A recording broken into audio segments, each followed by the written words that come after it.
I have here the bladder scanner. This is used to see how much urine is in your bladder. This is mainly used for if you have a catheter, for whatever reason. There's lots of different reasons to have a catheter if you're in hospital. Usually it's taken out in hospital, but sometimes that is not possible and people end up going home with it, often just for a few weeks to see if things improve for them.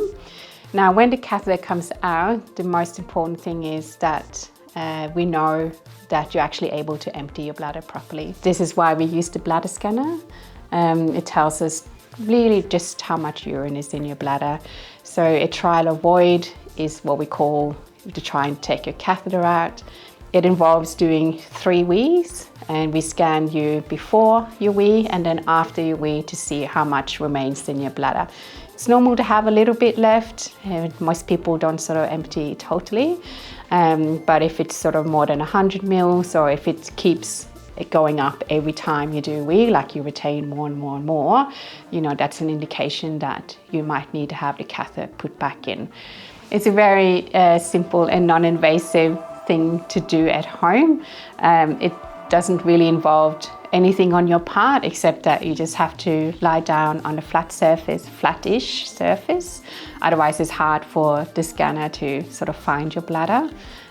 Just have to lift up your t-shirt a little bit for us to see the lower part of your stomach.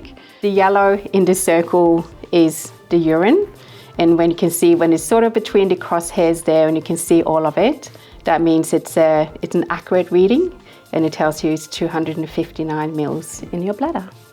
So luckily we can now do this at home. Usually it's been done in an outpatient setting if you're not already in hospital, but as we know, these appointments can be hard to get. Sometimes you might have to travel far.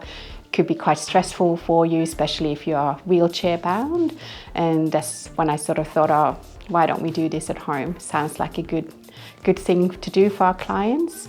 Obviously, the hardest part of this is not actually using the bladder scanner. It's if for some reason the trial or void doesn't work, is that we need to put your catheter back in.